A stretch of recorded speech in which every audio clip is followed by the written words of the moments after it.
घर में रखा हुआ शिवलिंग का टुकड़ा भी हो जाए तो यह नहीं कहा जाता कि मेरा शिवलिंग खंडित हो गया। ना ना, शंकर भगवान ने कृपा कर कर अगर 2 टुकड़े हुए हैं तो शिव पार्वती दोनों आनंद के साथ बैठे हैं। अगर ज्यादा टुकड़े हो गए तो मेरे महादेव सहस्त्रेश्वर शिवलिंग बनकर, हजारों शिवलिंग बनकर बैठ गए। वो सहस्त्रेश्वर महादेव बन गया, सहस्त्रेश्वर महादेव के रूप में विराजित हो गया। दूसरी कोई मूर्ति हो खंडित हो गई, टूट गई, तो वो खंडित कहलाती है। दूसरे देवता की मूर्ति होगी, टूट गई, खंडित कहलाती है। पर शंकर भगवान का शिवलिंग अगर खंडित हो भी गया, टूट भी गया, तो वो खंडित नहीं कहलाता, वो खंडित नहीं कहलाता। एक एक कण कण में शंकर है, जितने टुकड़े हो रहे हैं उसमें भी शिव है, वो खंडित नहीं। हिमाचल प्रदेश में बिजली महादेव, आप लोगों में से किसी ने दर्शन करें? मनाली में बिजली में करें आप लोग, और कोई ने भी करें? मनाली में बिजली महादेव, मनाली में बिजली महादेव के ऊपर बिजली गिरती है आकाश की, महादेव के टुकड़े हो जाते हैं। कभी नेट पर सर्च करना, छोटे छोटे टुकड़े महादेव के बिजली गिरने से पूरे महादेव के टुकड़े टुकड़े हो जाते हैं, बिजली महादेव। तब पूरे नगर में सूचना दी जाती है कि आज बिजली महादेव पर बिजली गिर गई, महादेव के टुकड़े हो गए, महादेव को वापिस जोड़ना है। पूरे गांव से मक्खन एकत्रित करा जाता, माखन ले जाकर ऊपर एक साधारण सा परिवार जिसकी मर्जी हो, जो सब दूर भिक्षा मांग कर माखन एकत्रित कर ले, वो लेकर पहुंच जाता। शिव जी के टुकड़े उठाता है, उसको माखन से जोड़ता रहता है। पूरा दिन उसको मक्खन से भगवान शंकर को जोड़ने में लग जाता है।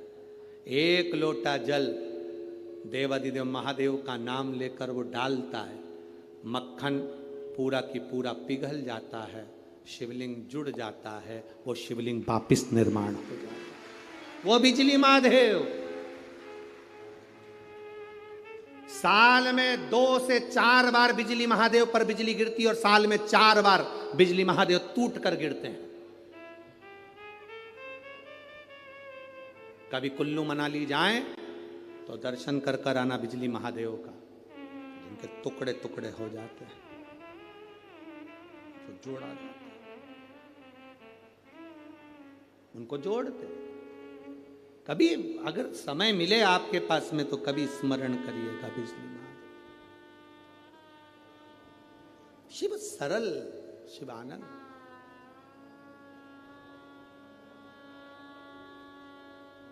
उसको पहचानने वाला, उसको जानने वाला सरल सहज नहीं है, सरल सहज,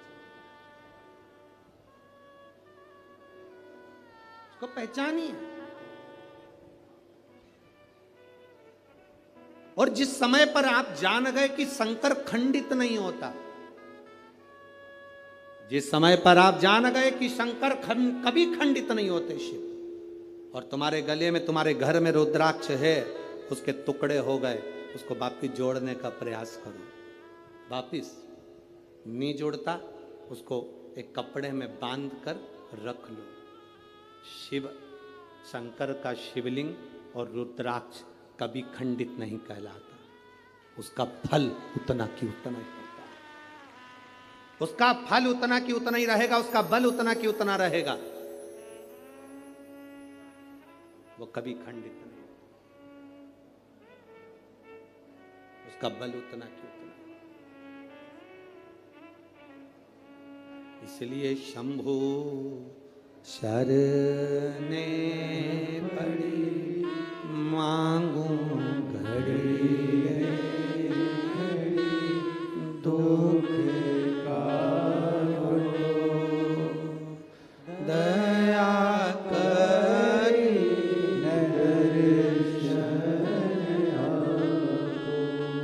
उसका फल कभी समाप्त नहीं होता। रुद्राक्ष के 10 टुकड़े भी हो जाएं तो रुद्राक्ष का फल समाप्त नहीं होता। आप में से कई लोग ऐसे बैठे होंगे जिनके घर में रुद्राक्ष टूटा होगा, बिखरा होगा। उठाओ जरा हाथ, जिनके घर में अगर कभी रुद्राक्ष टूटा हुआ भी हो तो आपको महसूस करा होगा आपने कि वो रुद्राक्ष टूट गया, बेकार हो गया, कोई काम का नहीं है। ना ना ना ना, शंकर भगवान की एक बेलपत्र, शिव की एक बेलपत्र जो शंकर जी पे समर्पित हो गई, समर्पित होने के बाद उठाने में टूट गई, खंडित हो गई। शिव जी पे चढ़ी थी, पूरी थी, पर जब चढ़ने के बाद बहुत सारी उठाई गई तो टूट गई, खंडित हो गई, टूट गई, खंडित हो गई। वो खंडित नहीं कहलाती। शिव जी पे चढ़ने के बाद जो बेलपत्र का अगर एक पत्ता भी तुमको मिला तो वो पूरी बेलपत्र कहलाती है, वो अधूरी नहीं कहलाती। शंकर भगवान पर चढ़ने के बाद अगर बेलपत्र का एक पत्ता भी तुमको मिला है तो वो खंडित नहीं, वो पूर्ण है, वो पूर्ण है।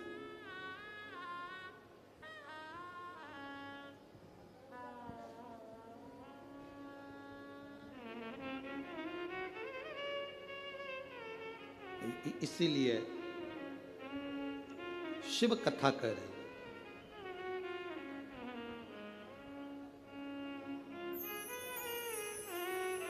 शिव महापुराण की कथा कर रहे हैं। नमूची को एक रुद्राक्ष का मन का नमूची को मिला है, एक रुद्राक्ष का मन का। दैत्य है, असुर है, राक्षस है। अब वो विचार करने लगा कि ये रुद्राक्ष किसका है, मुझे मिला है। फिक्र और जिक्र, थोड़ा ध्यान देना, दो चीजें। क्या क्या? मुंह से बोलो। फिक्र और जिक्र। फिक्र, ज्यादा फिक्र करोगे, ज्यादा चिंता करोगे तो चिंता फिक्र तुम्हें तन्हाई दे देती है, एकांत दे देती है, तुम्हारी बुद्धि काम करना बंद कर देती है। ज्यादा फिक्र होती है तो व्यक्ति का बीपी ऊंचा नीचा हो जाता है, शुगर ऊपर नीचे हो जाती है और व्यक्ति चिंता में पड़कर कमरे में अकेला पड़ा रहता है। फिक्र चिंता देती है, फिक्र एकांत देता है, फिक्र तन्हाई देती है, फिक्र तन्हाई देती है। फिक्र तुम्हें अकेले कमरे में पटक देगा। और जिक्र, जिस समय पर तुम्हारे को फिक्र होने लगे तब महादेव की जिक्र करना प्रारंभ कर दो, उसकी चर्चा करना प्रारंभ कर दो, तन्हाई मिट जाती है। तन्हाई मिट जाएगी अगर शंकर की चर्चा करोगे, शंकर की जिक्र करोगे, शंकर की भक्ति करोगे। ढोलक शिव की चर्चा कर रहे हो अगर,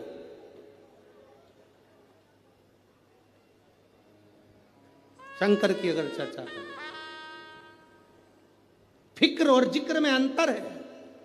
फिक्र तन्हाई देगा, जिक्र तन्हाई से निकाल देगा। फिक्र बीमार कर देगा, जिक्र शंकर का तुम्हें महामृत्युंजय का रस तत्व देकर उभार देगा। जिक्र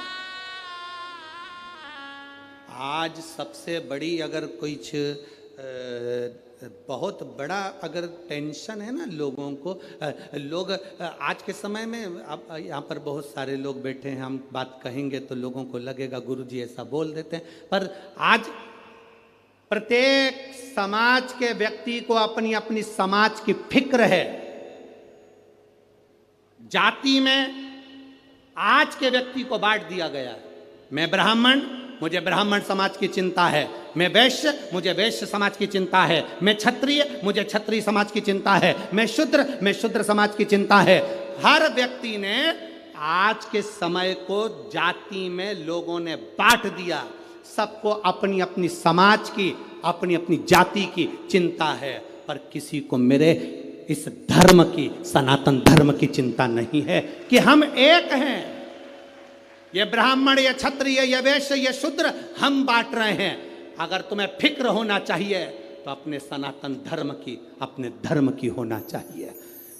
एक के लिए नहीं, हमें सबके लिए जीना है। सर्वे भवन्तु सुखिनः का ये पाठ हमने पढ़ा है। सनातन धर्म का पाठ हमने पढ़ा है। हम जातियों में बट रहे हैं। एक जरा सा केवल जरा सी अपनी शान सत्ता बढ़ाने के लिए हम जात में लोगों को बांट रहे हैं। मेरे शंकर भगवान ने, सनातन धर्म ने, वेद पुराण ने कभी किसी को जात में नहीं बांटा, कभी नहीं बांटा किसी को। पर आज देखकर दुख होता है कि लोग बट रहे हैं। किसी ने कह दिया ये हमारी जाति का है, वो हमारी जाति का है, हमारी इतना वोट बैंकिंग है, हमारा इतना है, हमारा इतना। ना ना ना, हम सब एकत्रित हो। हरिचंदन है इस देश की माटी, तपोभूमि हर ग्राम है, हर बाला देवी की प्रतिमा, बच्चा बच्चा राम है। जिसके सैनिक समर भूमि पर गाया करते गीता है, उसी माटी के हल्के नीचे खेली करती सीता है। ये चंदन है भारत की भूमि, ये धरोहर है जहां हम जन्म लिए हैं। इसको पहचानो, इसको जानो।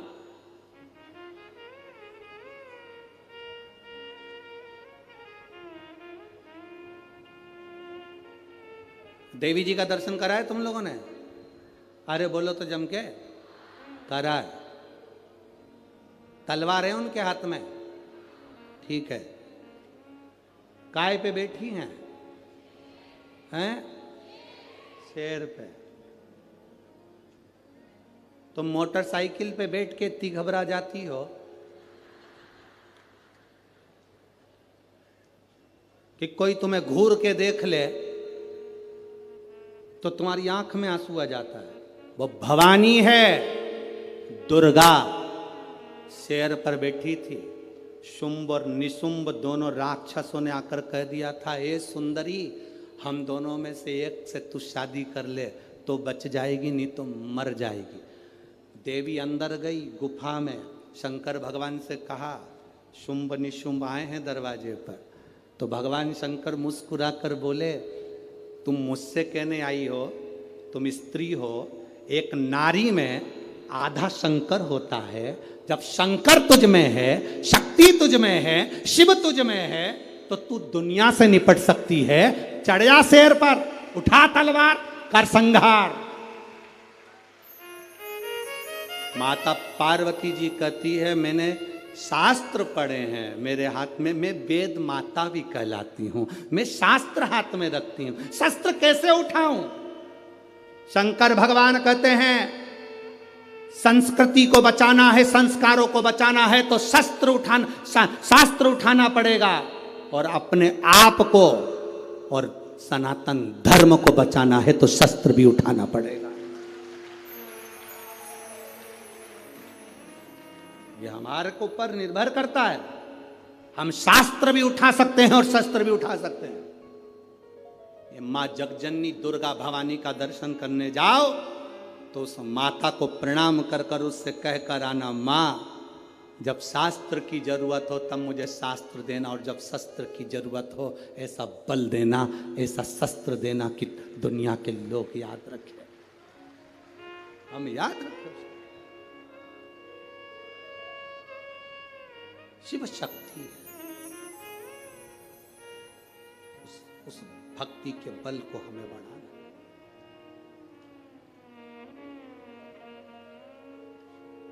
फिक्र से जिंदगी नहीं चलती, जिक्र से जिंदगी चलती।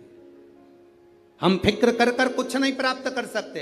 कैसे होगा, क्या होगा, क्या होगा, क्या होगा, हम दिन रात फिक्र में डूबे रहते हैं। तो अंत समय ये होता है कि हमारा बीपी शुगर सब ऊंचा नीचा हो गया, पलंग पर पड़े रहे, कथा अपनी जगह चलती रही, भगवान का भजन होता रहा, तुम पलंग पर सोते रहे, कथा पूरी हो गई, 5 दिन निकल गए, सियोर वाला महाराज अपनी अगली कथा में पहुंच गया, तुम अपने नागपुर में संतरा खाते रहे। बचा क्या था?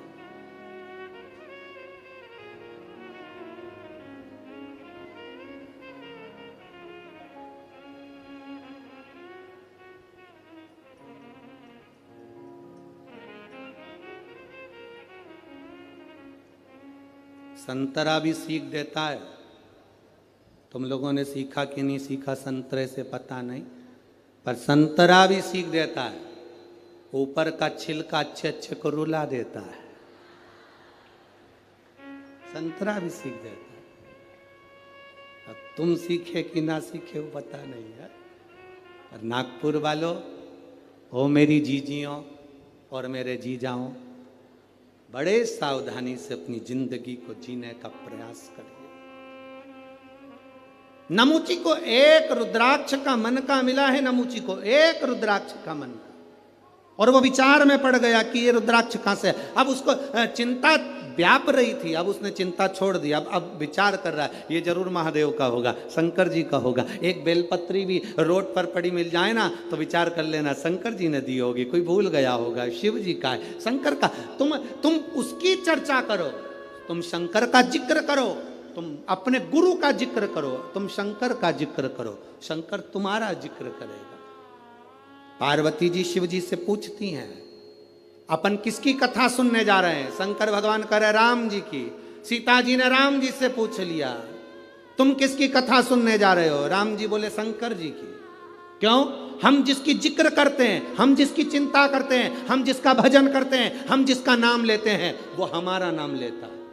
अगर तुम्हें कभी ऐसा लगे कि सियोर वाला महाराज गड़बड़ बोल रहा है, झूठ बोल रहा है, तो प्रैक्टिकल कर कर देखना। एक कमरे के अंदर जाना, चारों तरफ दीवार में बंद हो जाना, बंद होकर किसी एक व्यक्ति से तुम निंदा कर देना, किसी एक व्यक्ति की। तुम उससे कभी मत मिलना, तो भी तुम्हारी निंदा वो व्यक्ति भले ना कहे, फिर भी तुमने जो निंदा करी वो उस तक पहुंच जाएगी। ये शरीर की तरंगे चलती हैं जो हमारे शरीर के व्यवहार से बता देती है कि सामने वाले का व्यवहार क्या हो रहा है।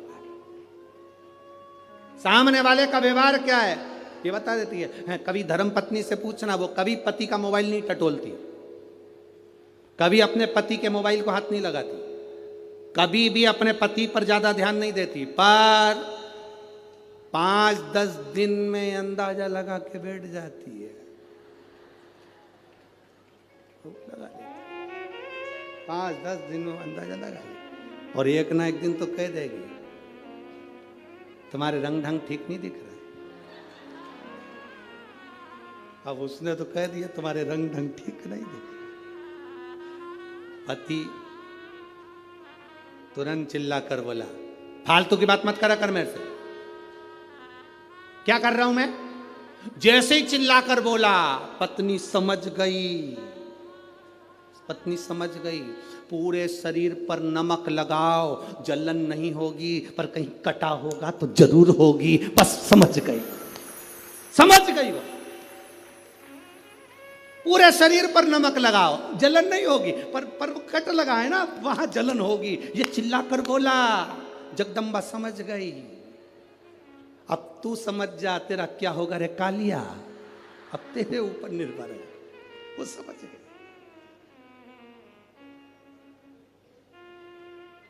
रोज 7 बजे ऑफिस से आता था, आज 5:30 पे आ गया। 5:30 पे अब तो और समझ गई, और बिल्कुल शांत चुप चुप बैठे हो जरूर, कोई बस समझ गई आप। ना बताओ, शरीर की तरंगे बता देती है। ना बताओ, शरीर की आपकी ऊर्जा बता देती है। आप कुछ मत बोलिए, आपके चेहरे का तेज बता देगा कि आपकी भक्ति कितनी है। कुछ मत बोलिए, आपका भजन का बल कितना है, आपके चेहरे का तेज बताएगा। आपका चेहरा बता देगा कि आप कितनी भक्ति करते हो, कितना भजन करते हो, कितनी दृढ़ता करते हो, कितना स्मरण करते हो। आपका चेहरा बताएगा। नमूची ने एक रुद्राक्ष को उठा लिया, शिव चर्चा में लग गया। शिव चर्चा में लगा, शंकर की चर्चा कर रहा था, इसलिए शिव जी वहीं पर प्रकट हो गए।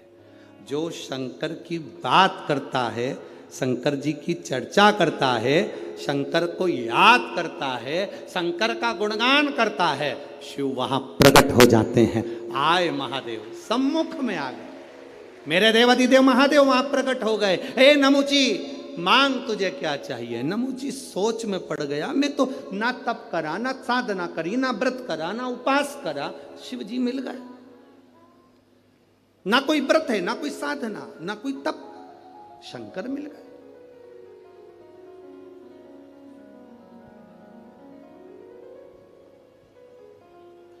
मिलते हैं शिव, कोई अग्नि से, कोई आकाश से, किसी भी चीज से मेरी मृत्यु ना, मेरी मृत्यु ना हो, ये मुझे वर दिया जाए।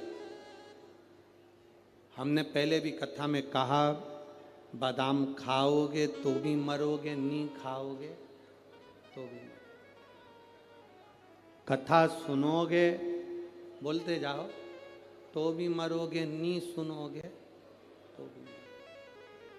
राम नाम बोलोगे तो भी मरोगे, नी बोलोगे।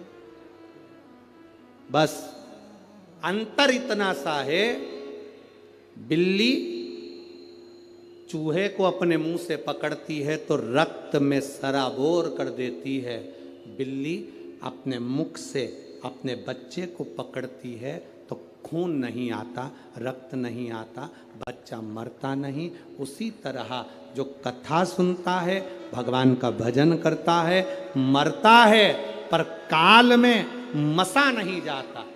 जो बिना भजन के, बिना कथा के मर जाता है, वो अंत में चूहे जैसा रक्त में सनाबोर हो जाता है। मरना तो है, मृत्यु तो सत्य है, वाह,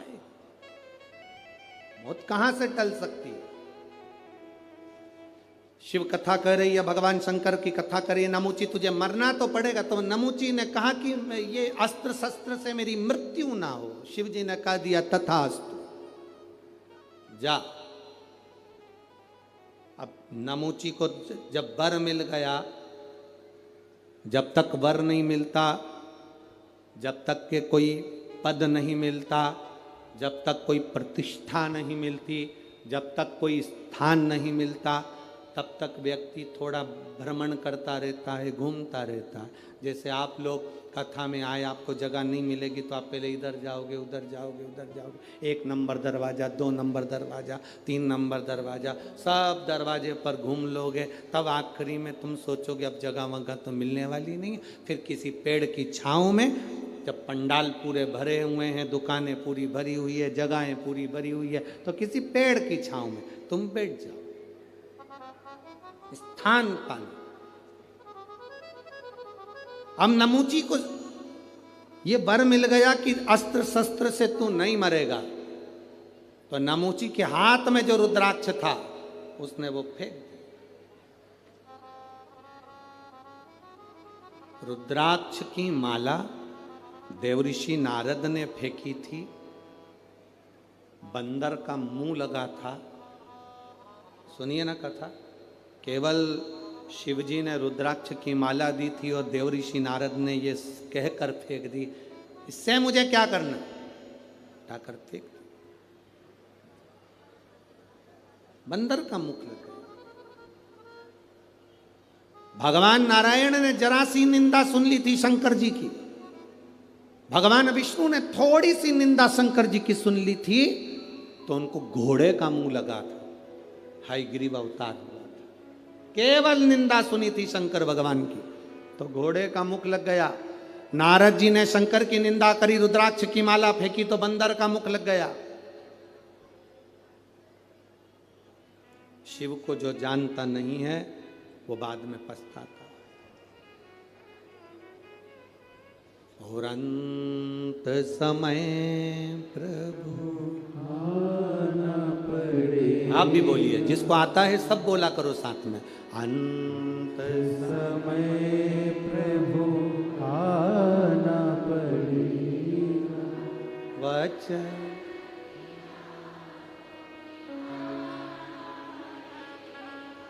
आए ना आए प्रभु अंत प्रभु वचन दिया। कोई आए ना, पर आपको आना। तेरे मंदिर में आना मेरा काम है, मेरी बिगड़ी बनाना तेरा काम। हम आ गए तेरे दरवाजे। नमुची ने रुद्राक्ष फेंक दिया।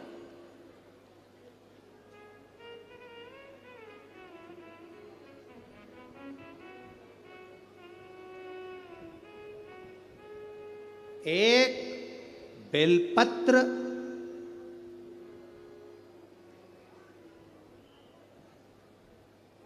एक पापी के हाथ से छूटकर उड़ गई, महाबलेश्वर के शिवलिंग पर गिर गई, तो उस जीव का कल्याण हो गया। रुद्राक्ष हाथ से गिरा, कैलाश पर पड़ा, नमूची चला गया। गलती क्या कर दी नमूची ने कि रुद्राक्ष को लांग गया। बेलपत्र, रुद्राक्ष भगवान पे चढ़ा हुआ निर्माल्य लांघा नहीं जाता, उसको लांघना नहीं चाहिए। उपासना करने वाले को क्या बहु। नमुची एक रुद्राक्ष को लांग कर चले गए। आपसे भी निवेदन है, कभी मौका लग जाए, तुम्हारे नजदीक में कोई शिवालय हो, शंकर का मंदिर हो, जहां तुम जल चढ़ाने जाते हो, कभी कभी मौका लग जाए, तुम्हारी जिंदगी में अगर तुम्हारे को मौका लगे और तुम्हारे जीवन में कष्ट बहुत हो, तो उस मंदिर में थोड़ी सी सफाई करना प्रारंभ करो। थोड़ा निर्माल्य लेकर उसका विसर्जन, जल में नहीं, कहीं खड्डा खोद कर निर्माल्य को डालना प्रारंभ करो। नदी, तालाब, बावड़ी, कुआं, इसको स्वच्छ करो। हम लोग भगवान के विसर्जन का सामान सब नदी में डाल देते हैं, नदी का पानी दूषित हो जाता है, जल स्तर नीचे गिरता जाता है, पानी पृथ्वी में बचा नहीं। उस जल को हमें बचाना है। तुम्हारे घर में भभूति निकले, बेल निकले, नारियल निकले, फूल निकले, पत्ती निकले, निर्माल्य की जो सामग्री निकलती है, मंदिर का जो निर्माल्य निकलता है, उसको पानी में डालना बंद कर दो। नदी नाले में, सरोवर में, कुएं में, बावड़ी में डालना बंद कर दो। उस निर्माल्य की सामग्री को एक खड्डा खोदो, उसमें डालना प्रारंभ करो, जिससे उससे खाद बने। वो खाद बनेगी तो अपने पूरे नगर निगम में जहाँ जहाँ पेड़ लगे हैं उसमें वो खाद डालना चालू करो, जिससे वृक्ष भी आगे बढ़ेंगे और नदी, बावड़ी, तालाब सब स्वच्छ होंगे। कई लोगों ने निर्माल्य विसर्जन के रथ चालू करे हैं, यहाँ पर भी अगर किसी ने करे हैं तो उनको बहुत बहुत साधुवाद है, उनको धन्यवाद है, करना चाहिए। निर्माल्य, मंदिर का चढ़ा हुआ फूल पत्ती है, सब पानी में नहीं डालना चाहिए, उसको एक खड्डे में डालो, जिससे नदी शुद्ध हो, तालाब शुद्ध हो, बावड़ी शुद्ध हो, जल स्तर बढ़े। पानी कम हो रहा है, पृथ्वी सूखी हो रही है, जल को बढ़ाना हमारा कार्य है। जल है तो कल है, जल नहीं होगा तो हमारा कल भी नहीं होगा। उस जल को सुरक्षित रखना हमारी जगह, पानी को सुरक्षित रखा। शिव कथा कह रही है, नमुची ने केवल रुद्राक्ष को लांग गया, नमुची, और रुद्राक्ष को नमुची लांगा। जैसे ही रुद्राक्ष को नमुची लांगा, लांगते से ही भगवान का अपमान कर कर निकल गया। कहीं बेलपत्र पड़ी हुई मिल जाए, हम यहाँ से नीचे उतरते हैं, कोई बेलपत्र पड़ी हुई मिल जाती है तो हम बच्चों को कह देते हैं, ये बेलपत्र पड़ी है, इसको उठाओ, किसी का लात नहीं लगना चाहिए, कोई लांग ना जाए, कोई इसको इधर उधर ना पटके। किसी भी देवता पर चढ़ी हुई माला, विष्णु पुराण में लिखा है, दुर्वासा बाबा की गले की माला इंद्र को मिली, इंद्र ने एरावत को दी, एरावत ने वो माला अपनी सूंड में भरकर फेंकते हुए चला, जमीन पर फूल गिरते हुए गए।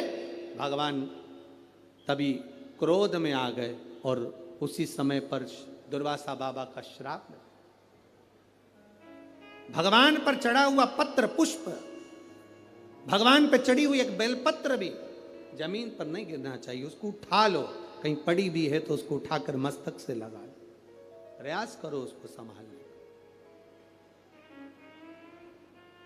मंदिर, देवालय, शिवालय, ऐसा कोई दिन नहीं जिस दिन ना जाओ।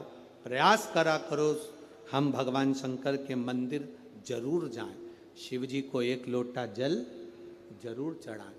मंदिर में जल नहीं चढ़ा सकते तो उसके दरवाजे से सामने से निकल कर चले जाएं, केवल उसका दीदार हो जाएगा तो हमारा भाग्य संवर जाएगा। केवल दर्शन, शिखर दर्शनम सर्व पापनाशनम, शिखर का मात्र दर्शन हो जाता है तो जीव का कल्याण हो जाता है। इसे मेरे शंकर औघड़ी मेरे शिव कथा कर रही। नमूची लांग गए रुद्राक्ष को, लांग कर गए, बस जो शंकर को नहीं जान पाया अपनी अभिमत्ता में, अहंकार में फूला रहा, अंत में वो बर्बाद हो गया। अंत में बर्बाद।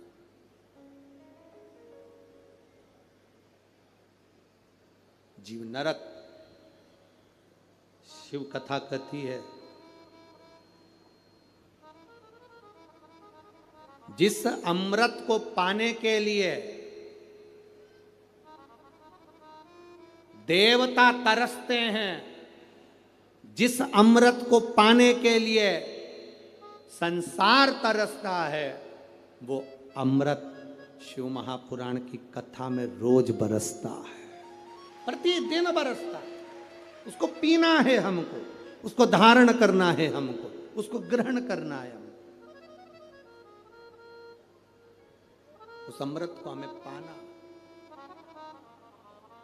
और तेरी कृपा बिना न हिले एक भी अणु, लेते हैं श्वास तेरी कृपा से तनो तनो।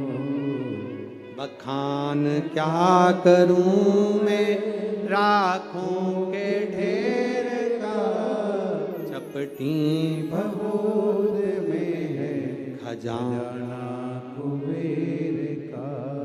कभी जिंदगी में मौका मिले तो 5 दुर्बा, कितनी दुर्बा जम के बोलो जरा, 5 दुर्बा 1 बेलपत्र। कभी अगर मौका मिले जीवन में 5 दुर्बा 1 बेलपत्र, 1 अक्षत, 1 चावल का दाना, और तीनों पत्तियों पर लगा हुआ चंदन। बेलपत्र की जो 3 पत्ती होती है, इन तीनों पर लगा हुआ चंदन। दुर्वा, बेलपत्र, चावल का 1 दाना मध्य पत्ती पर रखकर, जब भी आप अपने हृदय से कोई सरकारी गतिविधियों में कहीं फंस गए हो, सरकारी कोई केस चल रहा है, कोई सरकारी चीजों में अगर तकलीफें आ रही हैं, तो शिव का नाम लेकर आप अपना कर्म जरूर करना, मेहनत जरूर करना। कर्म के साथ में शंकर पर विश्वास रखकर 1 अक्षत का दाना, 1 बेलपत्र, 5 दुर्बा हाथ में लेकर शिव का स्मरण कर कर श्री शिवाय नमस्तुभ्यम कहकर, अगर श्री शिवाय नमस्तुभ्यम भी नहीं कह सकते, पंचाक्षर मंत्र नमः शिवाय, षडाक्षर मंत्र ओम नमः शिवाय, या फिर श्री शिवाय नमस्तुभ्यम बोलकर शिव को जो स्थान आपको बताया है, स्थान देखा है ना, फिर ध्यान देंगे। अशोक सुंदरी से शिवलिंग के बीच की जो खाली जगह है, देख रहे हो आप लोग? एलईडीओं पर ध्यान देना। एलईडी और अपने अपने मोबाइल पर अगर आप कथा सुन रहे हो, या यहाँ पंडाल में कथा सुन रहे हो, या आस्था चैनल पर सुन रहे हो, तो वहाँ शिवलिंग, अशोक सुंदरी का स्थान, बीच में जो खाली जगह है, इस खाली जगह पर बेलपत्री और दुर्वा का जो पीछे का भाग है, वो पीछे का भाग अशोक सुंदर की ओर होना चाहिए। अशोक सुंदर की ओर उसका भाग हो जाए, और पत्ती को इस तरह से शिवलिंग और जो खाली जगह है उसके मध्य में रखकर, कोई सरकारी चीज के लिए, कोई प्रशासनिक चीज के लिए, कोई केस के लिए, कोई कानूनी कार्यवाही के लिए कोई तकलीफ में घिरे हुए हो, तो उस स्थान पर ये बेलपत्र केवल एक बार चढ़ाकर बाबा से विनती करना, बाबा उसको स्वीकार जरूर करेगा, कार्य सफल जरूर करेगा। एक बेलपत्र शिव भक्ति के लिए, एक बेलपत्र की मूल, एक शिव कथा कह रही है, नमूची दे दो, उधर पर दे दो, नमूची रुद्राक्ष को लांग, नमूची रुद्राक्ष, और नमूची रुद्राक्ष को लांग कर गया। ये रुद्राक्ष की बड़ी महत्वता है। आप लोगों के घर में रुद्राक्ष है? जरा बोलो, जम के बोलो जरा, है ना सबके पास में? जब रोग आता है तो रुद्राक्ष को तांबे के कलश में गलाकर उसको शिवजी पे जल चढ़ाकर पीते हैं। और यदि जिस दिन तुमको लगे कि आज मेरा मन शांत नहीं है, आज मेरे घर में अशांति सी लग रही है, क्लेश बहुत है, मन में शांति नहीं है, टेंशन बहुत चल रहा है, उस दिन थोड़ी देर के लिए लेफ्ट हाथ में रुद्राक्ष का मन का, सीधे हाथ से बाबा देवादिदेव महादेव का हाथ रखकर शिव जी के नाम का स्मरण कर कर महामृत्युंजय याद हो तो वो जप लें, ना हो श्री शिवाय नमस्तुभ्यम जप लें, ना हो पंचाक्षर षडाक्षर जप लें। केवल 3, 5 या 7 बार बोल लो, उस रुद्राक्ष को हृदय से लगाकर वापिस जहाँ रखा था वहीं रख दो। आपको 15 मिनट के अंदर अंतर मालूम पड़ जाएगा कि घर के अंदर शांति हुई कि नहीं हुई। ये प्रैक्टिकल जरूर करना। कहीं सियोर वाला महाराज झूठ तो नहीं बोल रहा, इसलिए प्रैक्टिकल करना जरूरी है। प्रैक्टिकल बहुत जरूरी है, प्रैक्टिकल बिना काम नहीं चलता। एक महाराज जी प्रवचन दे रहे थे, प्रवचन में कह रहे थे मदिरा नहीं पीना चाहिए, शराब नहीं पीना चाहिए, गंदा नाली का पानी है, मत पियो, बर्बाद हो जाओगे। उसी में महाराज का पहचान वाला बैठा था, उठकर खड़ा हो गया, महाराज जी से बोला, ओ महाराज तू इतनी बड़ी बड़ी बात कह रहा है, तेरा सग्गा भाई पी के तो गटर में पड़ा है। तो इतनी बड़ी बड़ी बात कह रहा है, तेरा सग्गा भाई पी के गटर में पड़ा है। महाराज जी को क्रोध नहीं आया, महाराज ने तुरंत उसको उत्तर दिया, भैया देख मैं भी प्रवचन कर रहा हूं, मेरा भाई भी प्रवचन कर रहा है, मैं मुंह से समझा रहा हूं, मेरा भाई प्रैक्टिकल करके दिखा रहा है। अब मन तेरा है, विचार तेरा, चित्त तेरी, वृत्ति तेरी, तू कैसे समझेगा? मुख से समझ जाए तो अच्छा, नहीं तो मेरे भाई को देख ले जो गटर में पड़ा है, उसको देखकर समझ। अपने मंत्री महामंत्री को बुलाकर कहा कि चारों तरफ से सेना आ रही है, एक भी ऐसी स्थान नहीं जहां से सेना आक्रमण नहीं कर रही है। चारों तरफ से सेना तैयार बैठी है और कूच कर चुकी है, आने की तैयारी हो गई है। मंत्रियों महामंत्रियों बताओ अब करा क्या जाए?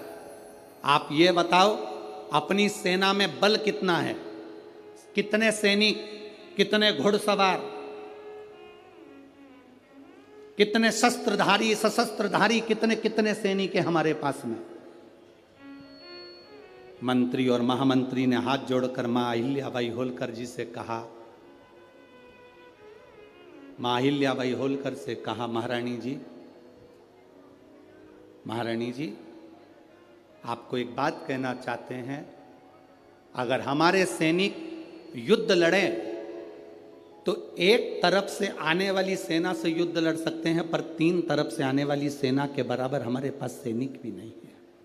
महारानी जी इतनी सेना हमारे पास में नहीं है कि हम युद्ध कर सके। मौन हो गई मां अहिल्याबाई होलकर, मौन, एकदम मौन।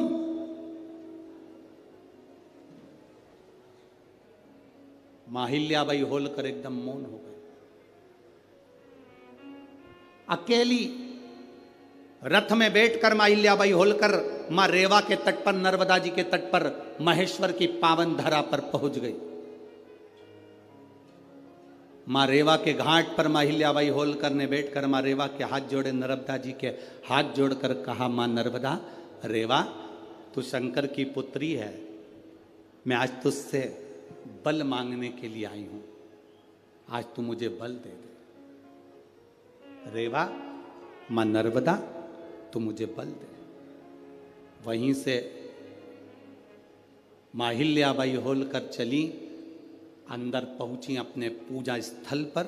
वहां पर एक शिवलिंग था जिसको मां अहिल्याबाई होलकर ने अपने हाथों में ले लिया और लेकर युद्ध के मैदान में बाहर पहुंच गई और सेना से कह दिया, महामंत्री मंत्री अपनी सेना के 4 टुकड़े कर दे। 4 टुकड़े 4 किलो पर भेज दिए जाएं, चारों ओर लगा दिए जाएं। मंत्री महामंत्री हाथ जोड़कर बोले, महारानी जी इतनी बड़ी सेना नहीं है, अगर हम गिनकर भी लगाएंगे तो थोड़े थोड़े चारों तरफ हो पाएंगे। ये तो 1 मिनट में उधर की सेना वाले हमारे सैनिकों को मार देंगे। मां अहिल्याबाई होलकर ने कहा, चिंता मत करो, अब सैनिक जितने हैं उनको बांट दिया जाए और वो सैनिक युद्ध नहीं लड़ेंगे। अब युद्ध लड़ने के लिए मेरा काल अधिपति महाकाल पहुंचकर युद्ध लड़े। ओमकार तू भोले ओमकार तू, आयो शरण तिहारी शंभु तार तार तू। बखान क्या करूं मैं राखों के ढेर का, चपटी बहुत है खजाना कुबेर का। मेरे बाबा तू सरल नहीं, तू सहज नहीं है मेरे बाबा। पार्वती जी से शिव जी कह रहे हैं, चंद्र का दर्शन हुआ कि नहीं हुआ पता नहीं, सर्प का दर्शन हुआ कि नहीं हुआ पता नहीं, विष का दर्शन हुआ कि हुआ नहीं पता नहीं, गंगा का दर्शन हुआ कि ना हुआ पता नहीं, पर एक रुद्राक्ष का भी दर्शन भूलवश भी अगर जीव धारण कर लेता है तो वो सहज नहीं रहता। शंकर कहते हैं उसमें मेरा एक अंश उसके अंदर प्रविष्ट रहता है। एक रुद्राक्ष, जिस गाय के गले में रस्सी है वो उसका वारिस है, जिस गाय के गले में पट्टा बंधा है उसका वारिस है। जिस गाय के गले में रस्सी नहीं, पट्टा नहीं, वो लावारिस है। उसी तरह जिसके गले में रुद्राक्ष है, शंकर उसका वारिस है। जिसके गले में तुलसी है उसका मेरा पांडुरंगा हरि विठ्ठल, मेरा पंडरीनाथ, मेरा हरि विठ्ठल उसका वारिस है, मेरा हरि उसका वारिस है।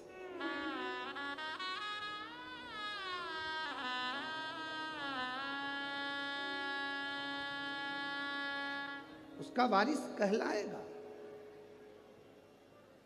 आप कभी अपने मुख से ये मत कहना कि मेरा कोई नहीं। जिसके गले में रुद्राक्ष होता है, जिसके गले में तुलसी की माला होती है, वो कभी अपने मुख से ये ना कहे कि मैं अकेला हूं, मेरा कोई नहीं है। जिसके गले में रुद्राक्ष होता है उसके साथ शंकर और 33 कोटि देवता होते हैं। जिसके गले में तुलसी का मन का तुलसी की माला होती है उसके साथ पांडुरंगा हरि विठ्ठल मेरा नारायण और सारे देवता होते हैं। सब हैं आपके साथ।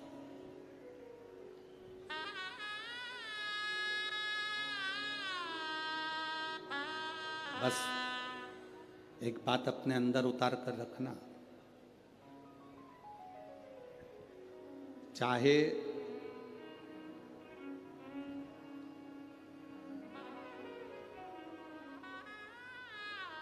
घर में फर्नीचर कम होगा चल जाएगा। क्या कम होगा? बोलो बोलो, जम के बोलो जरा।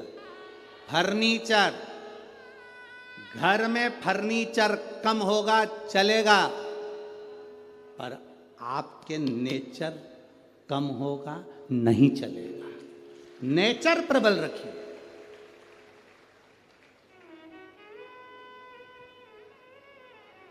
फर्नीचर से घर की शोभा नहीं होती, आपके नेचर से आपके घर की शोभा है।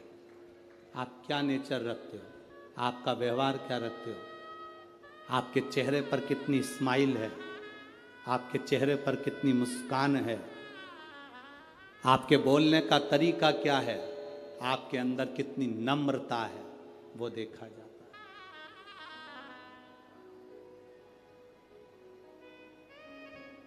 आपके घर में फर्नीचर कम होगा चलेगा, पर आपका नेचर में कमी नहीं आना चाहिए, नेचर कम नहीं होना चाहिए।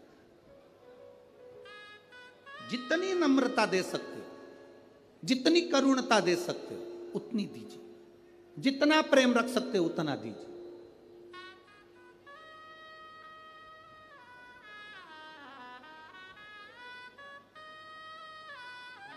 महाराष्ट्र में होता होगा, हमारे इधर तो नहीं होता।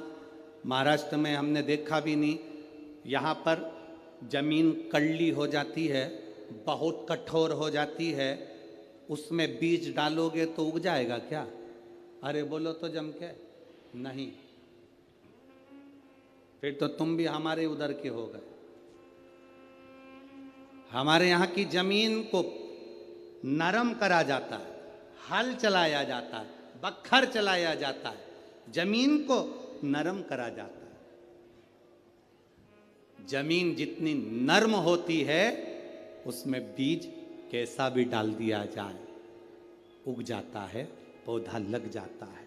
अगर जमीन नर्म नहीं होगी, जमीन एकदम कड़ली कठोर कड़क होगी, उसमें बीज डालना उगेगा ही नहीं।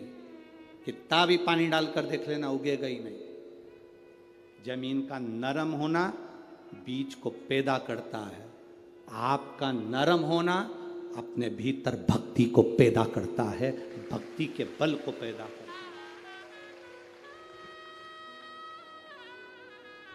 बहुत कड़ली जमीन बना लोगे तो उसमें बीज बोने पर कोई फायदा नहीं है।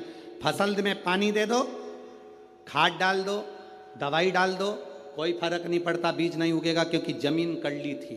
कड़ली जमीन में तुमने बीज बो दिया, उसका कोई लाभ नहीं है। तुम अंदर से कितने भी कड़ले बन जाओ, कठोर हो जाओ, तुम्हारे अंदर कितना भी गुस्सा भर लो, क्रोध भर लो, कितनी भी तृष्णा भर लो, उसमें भक्ति का बीज बोओगे तो कभी लगने वाला नहीं है। नेचर बदलो। फर्नीचर बदलने से कुछ नहीं होगा घर का। अभी इससे पहले छत्तीसगढ़ की कथा थी, हमने कहा था घर बदल के देख लिया, घर में शांति नहीं आई। दुकान बदल कर देख ली, शांति नहीं आई।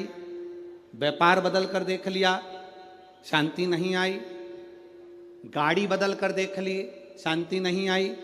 किसी ने कह दिया घर की दिशा चेंज कर लो, वो बदल ली।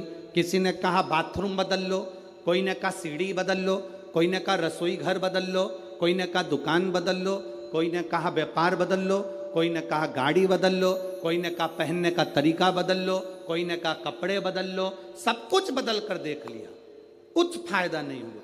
अब एक बार शिव महापुराण की कथा मानो, कुछ मत बदलो। जिस घर में रह रहे हो उसी में रहो, जो व्यापार कर रहे हो उसी को करो, बस अपने नेचर को थोड़ा सा बदल लो, सब कुछ अच्छा हो जाए। बोल बम का नारा है, इतना धीमा बोलोगे तो कल्याण तुम्हारा है। अच्छे से बोलो जरा, बोल बम का नारा है, सारी समस्या का हल शिव तत्व को पाना। हम अंदर से कठोर बन गए, बहुत कठोर। अब इतनी भीतर की कठोरता हमारे भीतर विश्वास कैसे पैदा करेगी? हमारे भीतर भक्ति कैसे पैदा करेगी? हमारे भीतर नम्रता कैसे पैदा करेगी? शिव जी से पार्वती जी ने पूछा कि आपके ये 5 चीजों का दर्शन जीव को क्या देता है?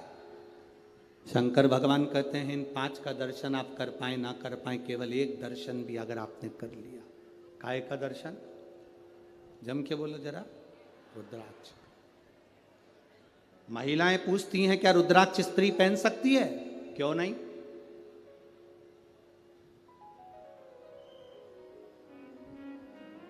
क्यों नहीं? क्या स्त्री भगवान शंकर के शिवलिंग का स्पर्श कर सकती है? क्यों नहीं?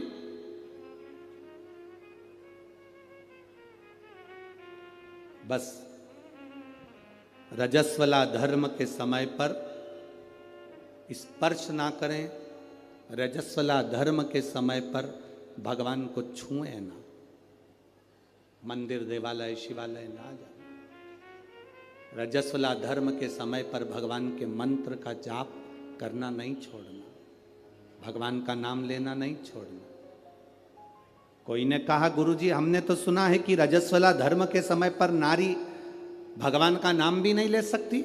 हमने कहा रजस्वला धर्म के समय पर नाम क्यों नहीं ले सकते? रजस्वला धर्म के समय पर खा सकते हो,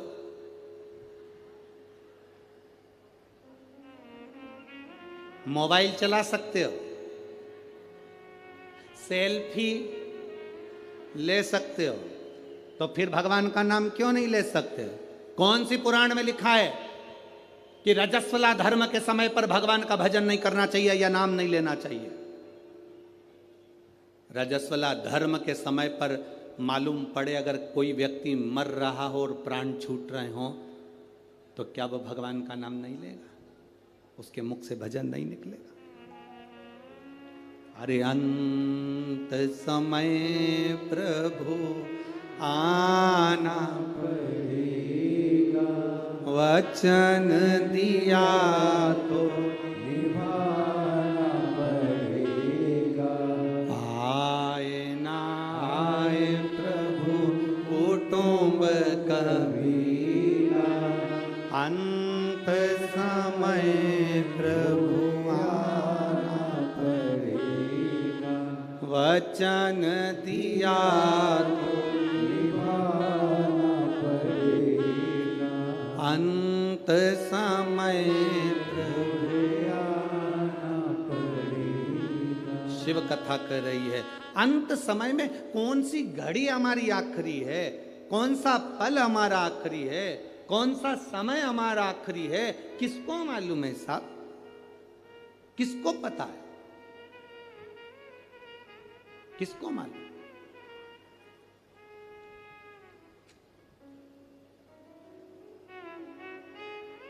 कौन सा समय हमारा आखिरी होगा ये किसको मालूम?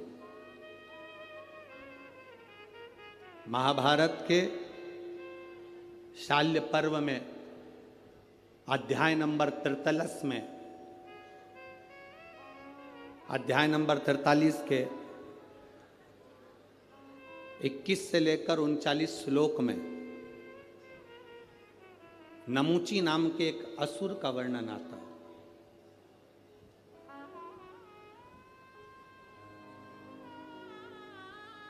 वो नमूची,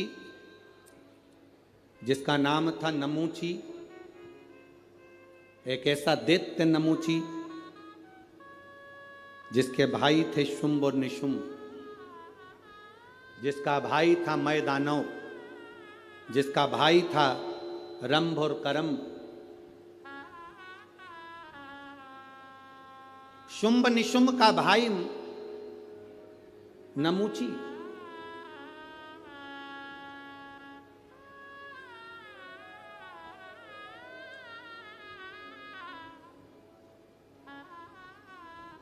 जिसने भगवान विष्णु का तप करा, भगवान नारायण प्रसन्न नहीं हुए। ब्रह्मा जी का तप करा, ब्रह्मदेव प्रसन्न नहीं हुए, गुस्से में आ गए, क्रोध में आ गए, इंद्र पर आक्रमण कर दिया। और इंद्र पर आक्रमण कर कर इंद्र की सत्ता को उसने कब्जा कर लिया। इंद्र की सत्ता पर कब्जा करा, धीरे धीरे कर कर उसने सारी सत्ताओं को अपना बना लिया। अब फिर तप करने बैठा। अब उसने सोचा कि इंद्र की सत्ता मेरी हो गई, सारी सत्ता मेरी हो गई, अगर नारायण और ब्रह्मा ने मेरे को वर नहीं दिया तो मैं उनकी सत्ता को भी अपना बना लूंगा। वो क्रोध में आकर तप करने बैठ गए। तप करा तो ब्रह्मदेव और भगवान विष्णु प्रकट हुए। भगवान ब्रह्मा जी ने कहा, नमूची तुझे क्या चाहिए? नमुची ने कहा कि बस मुझे वर चाहिए। ब्रह्मा जी ने कहा वर देने की सामर्थ्यता तो नारायण में। ब्रह्मा जी का तप छोड़कर नमुची भगवान विष्णु की साधना करने लगा।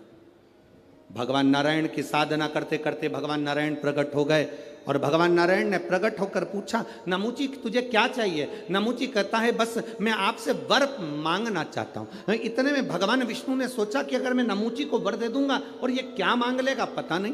तो भगवान विष्णु ने कहा कि वर देने की सामर्थ्यता तो मुझ में है ही नहीं,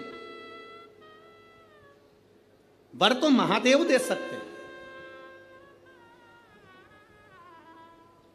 अब नमुची भगवान शिव को ढूंढते ढूंढते भगवान शंकर की साधना करना है और कैलाश पर पहुंच गया।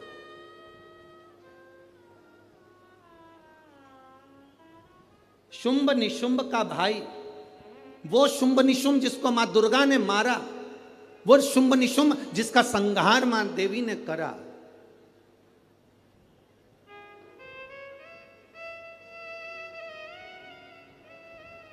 देवी जी की आरती में आप लोग गाते होगे, गाते हो, शुंभ निशुंभ का वर्णन होता है।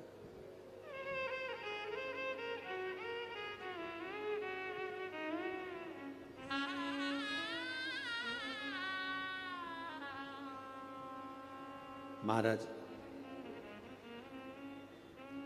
नमुची ने शंकर भगवान से वर प्राप्त करने के लिए नमुची चला। कैलाश पर पहुंचा तो देवादिदेव महादेव नहीं थे, माता पार्वती जी नहीं थी, ना शंकर थे ना पार्वती थी, दोनों गए हुए थे भ्रमण के ऊपर। प्रदोष का दिन, प्रदोष काल का समय, भगवान शंकर प्रदोष के दिन प्रदोष काल में अपने भक्तों के घर पर नंदी के कान में जो बोल कर जाता है, शिवजी नंदी पर बैठकर उस भक्त के दरवाजे पर उसका कल्याण करने के लिए प्रदोष के दिन प्रदोष काल में पहुंचते हैं।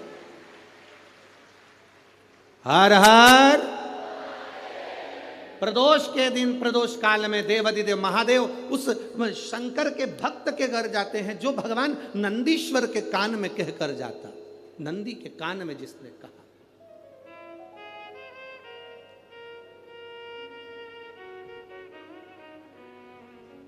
शंकर भगवान के इस शिवलिंग का स्मरण आप करेंगे। बीच में जो एक मोटी सी लाइन होती है इसको अशोक सुंदरी कहते हैं। सब लोग दर्शन करें, जम के बोलो जरा, करें। अशोक सुंदरी की जगह जहां पूरी हो जाती है उसके बीच में शिवलिंग और उसके बीच में थोड़ी सी जगह खाली आती है। करें दर्शन, समझना जरा बहुत अच्छे से। जैसे ये अशोक सुंदरी की जगह है, हम निवेदन करेंगे आस्था चैनल वालों से भी और एलईडी वाले भी, जिन जिनको एलईडी पर आप दर्शन करा रहे हैं वो पूरी तरह से कराएं। गणेश जी का स्थान, षडानंद कार्तिकेय का स्थान, अशोक सुंदरी का स्थान बीच में। अशोक सुंदरी का जो स्थान पूरा हो जाता है वहां से लेकर शिवलिंग के बीच में खाली जगह आती है। करें दर्शन आप लोगों ने, खाली जगह आती है। उस खाली स्थान की जो महत्वता है, ये जो अशोक सुंदरी से लेकर बीच में जो जगह है, ये भगवान शंकर की जो धर्म पत्नी है माता पार्वती, उनकी जो योगनियां हैं 64 योगनी, उनकी जो शक्ति पीठें हैं, उनकी जो सिद्धता है, उनकी जो सिद्धियां हैं, ये अशोक सुंदरी से शंकर के शिवलिंग के बीच में जो खाली जगह होती है, इस स्थान पर 64 योगनियां, देवियां, अष्ट सिद्धियां, नवनिधियां सब इस स्थान पर रहती है। इसलिए हमारे यहाँ शिव महापुराण की कथा कहती है, पूर्ण पूजन के बाद अगर कोई नारी, कोई पुरुष, कोई बच्चा, कोई बुजुर्ग अपने मन की बात का स्मरण इस जगह पर हाथ को रखकर, जैसे किसी के हृदय पर हाथ रखते हैं तो दिल धड़कता हुआ स्मरण होता है, उसी तरह यहाँ स्पर्श करेंगे और स्पर्श कर कर जब अपने मन की बात कहते हैं तो देवादिदेव महादेव नंदी के साथ आकर प्रदोष के दिन कार्य की सिद्धता पूर्ण करते हैं। उस स्थान की मूलता होती है, वो स्थान। समझ में आ गई ना जगह? अरे बोलो तो जम के। नहीं समझ में आई हो तो एक बार फिर वापिस समझ लीजिए, फिर समझो वापिस। स्थान देखिएगा, अपने को भगवान की कृपा से यहाँ नागपुर में शंकर जी का शिवलिंग कोई ने कागज का बनाकर यहाँ जो भेजा, ये काम बाबा की कृपा से आप लोगों के स्मरण के लिए आया। देखिए जरा, गणेश जी का स्थान, कार्तिकेय जी का स्थान, बीच में ये आ गई अशोक सुंदरी की मोटी सी लाइन। अशोक सुंदरी की लाइन जहाँ खड़ी हो खत्म होती है, वहाँ से जो शिवलिंग रखा है, इसके बीच की जो जगह है, ये जो बीच में अशोक सुंदरी के स्थान से लेकर शिवलिंग के स्थान के बीच में जो खाली जगह है, ये 64 योगनियाँ, अष्ट सिद्धियाँ, नवनिधियाँ, सब कुछ मेरे देव अधिदेव महादेव ने माता पार्वती को अपने चित्तवृत्ति के साथ यहाँ अनुमति प्रदान कर रखी है। वहाँ का स्पर्श, वहाँ का मात्र स्पर्श और हमारे दिल की बात, शंभो शरणे पड़ी मांगू घड़ी रे दुख काटो दया करी ने दर्शन। उस स्थान का स्पर्श हमें सुख देता, स्थान का स्पर्श।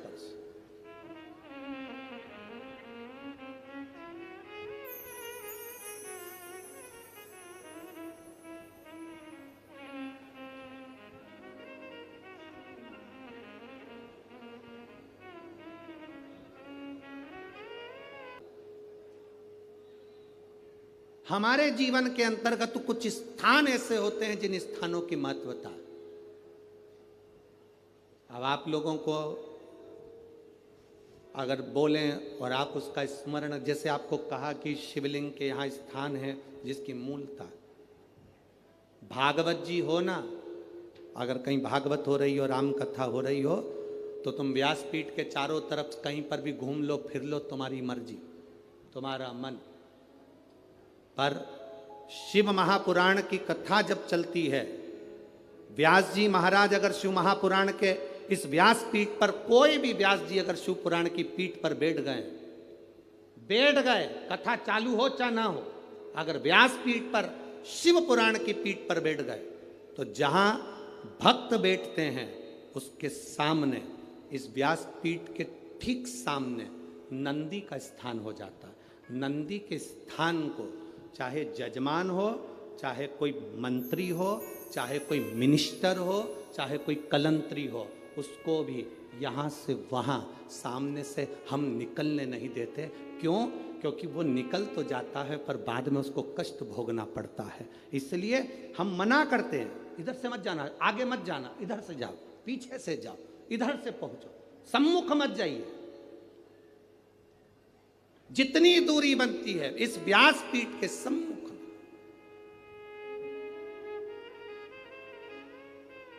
अब उसको समझने वाला समझ नहीं पाता, इसलिए हम जब साउंड वाला साउंड लगाता है, बक्से वाला बक्सा लगाता है, तो हम उससे कह देते हैं यहाँ से यहाँ तक पैक कर दो, ये नंदी की जगह पर कोई के चरण ना पड़ जावे। जितनी देर आप कथा सुनते हो, जितनी देर आप कथा के मंडप में बैठकर कथा सुनते हो, उतनी देर 33 कोटि देवता नंदीश्वर तुमरुका जी इस व्यासपीठ के ठीक सामने बैठकर शंकर की कथा का स्मरण करते हैं। कथा का स्मरण,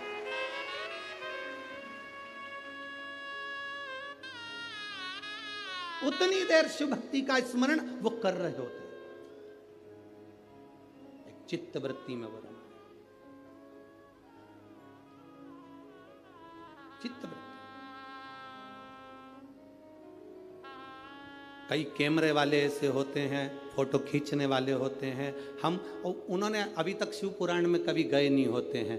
वो क्या भागवत जी में गए हैं, राम कथा में गए हैं, तो कहीं से भी निकल जाते हैं, उनको अंदाजा नहीं रहता। हमारे भक्त उनसे कहते, भैया सामने से नहीं जाना, जाना पीछे से, आप उधर से जाना, शिव के पीछे से निकल जाना, सम्मुख मत जाना। तुमरुका जी है, नंदीश्वर है, उनके गण है, वहाँ स्थान है उनका।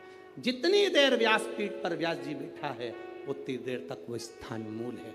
व्यास जी नीचे उतर गया, तुम पूरी व्यासपीठ पर कहीं पर भी घूमो, जब तक कोई पंडित शिव पुराण वाचने नहीं बैठा तब तक तुम पूरी व्यासपीठ पर कहीं पर भी घूमो, कोई मतलब नहीं। पर जिस समय पर व्यास बैठ गया उस समय पर तुमरुका जी को आवाहन कर कर, नंदीश्वर को आवाहन कर कर, झोली पसार कर, उसको प्रणाम कर कर, आमंत्रित करके, झाड़ू लगा के, बाबा आपका स्थान साफ कर दिया है, आओ आप बैठो तुमरुका जी, आओ नंदीश्वर आप बैठो, आपका स्थान हो गया। 3 बार झाड़ू लगाकर बाबा को स्थान देकर तब व्यास जी व्यासपीठ पर बैठता है शिव पुराण करने के। उस स्थान की मूलता होती है।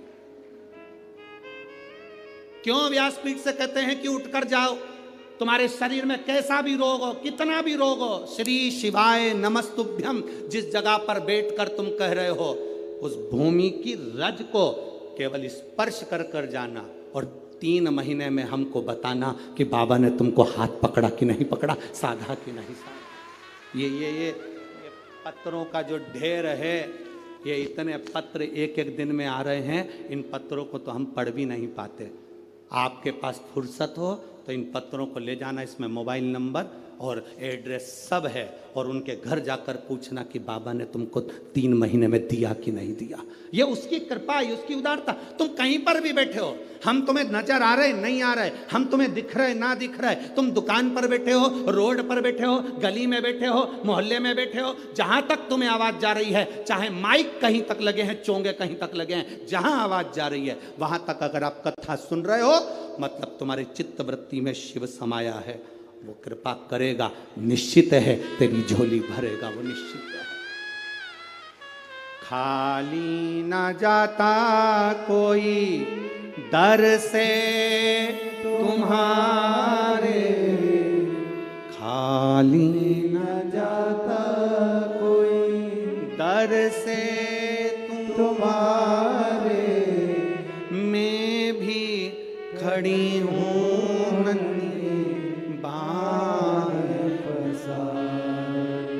अपने हृदय से लगा लो, गिरा जा रहा हूँ, उठा लो, भोले अपने दर से अब तो न टालो, गिरी जा रही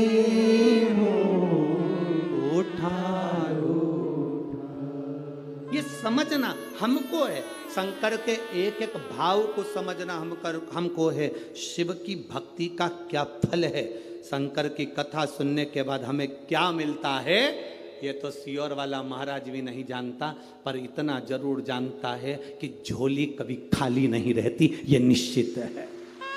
क्या देगा वो पता नहीं हमको भी, पर वो देता जरूर है। उसके द्वार पर आया, खाली नहीं जा सकता। ब्रह्मा ब्रह्मलोक में रहते हैं, भगवान विष्णु वैकुंठ लोक में रहते हैं, शंकर भगवान मृत्यु लोक में रहते हैं।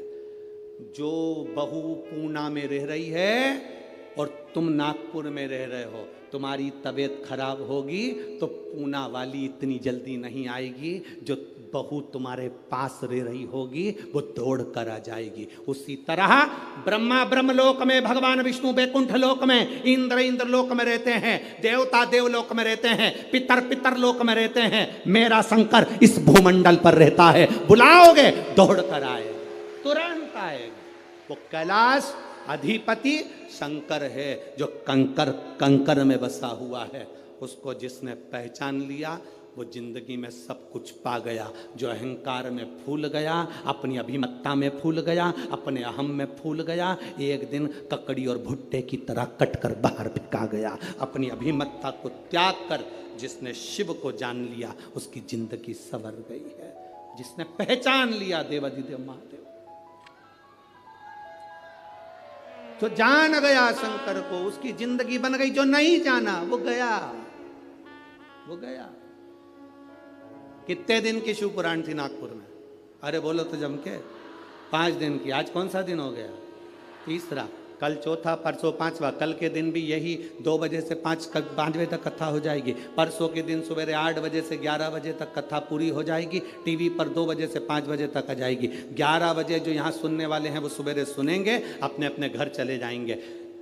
जो लड़ने वाले हैं, झगड़ा करने वाले हैं, वो यहीं की दहीं धरे की धरे रह जाएंगे। जिनको कथा से मतलब था उसने झोली भर ली और बटोर कर ले गया। जिसको दुनिया से मतलब था वो पड़ा की पड़ा रह गया। जिसको कथा से मतलब था उसने झोली भर भर कर बटोर लिया, महादेव से मांग लिया, बाबा खाली मत भेज देना। आज हम जब मोहनमते भाऊ जी के यहाँ पर वहाँ पर थे, आमदार जी के यहाँ, तो वहाँ पर कोई झांसी वाले भैया बता रहे थे कि यहाँ, झांसी वाले नहीं, यहीं के कोई भाई बता रहे थे कि हम जहाँ रह रहे हैं गुरुजी, इसी के सामने कोई परिवार रहता है, उसके घर में कई सालों से बच्चे नहीं थे, कई साल हो गए थे बच्चे नहीं थे। गुरुजी वो सीहोर गए, बाबा को कहकर आ गए, बाबा सब दूर धक्के खाली है, अब तेरे दरवाजे का धक्का मत निकाल देना, मुझे औलाद जरूर देना। और बाबा ने उसके घर में ये 11 तारीख जो गई, उस 11 तारीख को 2 बच्चे दे दिए बाबा की कृपा से, एक बेटा और एक बेटी। किसने बताया था? है? अच्छा पीछे हैं वो, उन्होंने बताया था। हम जहाँ भाऊ के यहाँ रुके हैं ना, विधायक जी के यहाँ, आमदार जी के यहाँ, वहाँ उनके यहाँ बता रहे थे ऐसा। तो ये शिव तत्व है, ओ घड़ी है शंकर। क्या देगा आपको भी नहीं मालूम पड़ेगा, आप दिल से सुन लो उसको, दिल से। सेवा करने का मौका मिले दिल से सेवा कर लो, पानी पिलाने का मौका मिले दिल से पानी पिला लो। कमाने के लिए पूरी जिंदगी पड़ी है, कमाने के लिए पूरा साल पड़ा है। 5 दिन मिले थे, दोनों हाथों से जिसको जो खिला सकते थे, पानी पिला सकते थे, भोजन करा सकते थे, खिचड़ी खिला सकते थे, खिला लो। 5 दिन मिले हैं, इस दिल से जितना लुटा सकते हो लुटा लो। और एक डायरी में लिख के रख लो कि मैंने 50 रुपए का पानी पिलाया। उस 50 रुपए का 1.5 महीने इंतजार करना, वो कितना देता है ये उसके ऊपर निर्भर करेगा। लिख कर भी रखना, तारीख लिखना कि इतनी तारीख को मैंने इतना खिलाया था, 1 पाउच पानी का पिलाया था, 1 कप चाय पिलाई थी, या 1 दोने में मैंने प्रसाद किसी को खिलाया था। मैं घर से पूड़ी बना कर ले गई थी, किसी को भोजन करा दिया। शंकर का कोई भक्त कथा सुनने आया था, उसको मैंने पूड़ी, मैंने पूरन पोड़ी, मैंने आमठी, जो भी तुम बनाए हो वो मैंने बाबा को दी। उसका फल क्या होता है वो अपने अंदाजे में रखिएगा। क्या देता है शंकर, क्या? नमूची, नमूची शिव की। कैलाश पर पहुंच गया, चारों तरफ देख रहा है, शिव पार्वती नहीं है, क्योंकि प्रदोष के दिन, प्रदोष काल में मेरे देवाधिदेव महादेव नंदी के कहने पर चल दिए भक्तों के घर।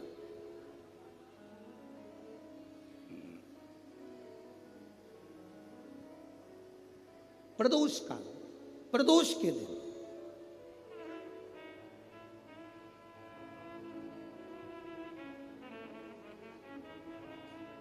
और गए।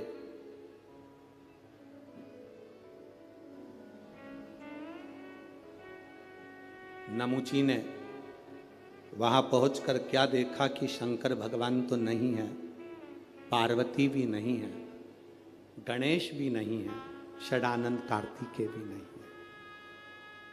कैलाश सूना पड़ा, एकदम सूना, एकदम सूना।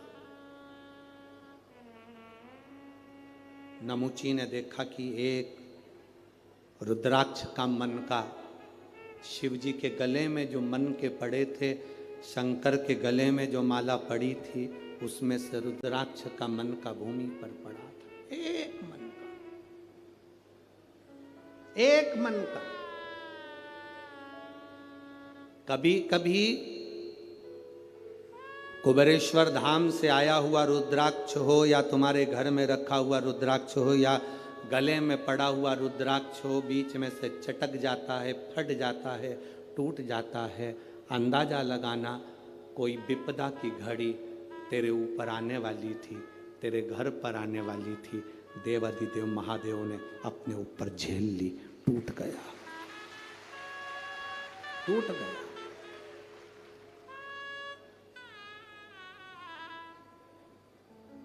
रुद्राक्ष और शंकर का शिवलिंग कभी खंडित नहीं होता। मालूम है आपको? आपको मालूम है कि नहीं? रुद्राक्ष और शंकर का शिवलिंग कभी खंडित नहीं होता। टूट गया तो भी जोड़कर उसको रखा जाता। शंकर का शिवलिंग बीच में से टूट गया तो भी विसर्जन नहीं होता। शंकर का शिवलिंग तो भी पूज्य है। 1000 टुकड़े भी हो जाएं उस शिवलिंग के तो भी उसकी पूजन होगी। 25,000 टुकड़े भी शिवलिंग के हो जाएं तो भी उसकी पूजन होगी, क्योंकि शंकर के टुकड़े टुकड़े हो जाएं तो भी शंकर कभी समाप्त नहीं होता। वो एक एक कंकर में कण कण में शंकर होता है।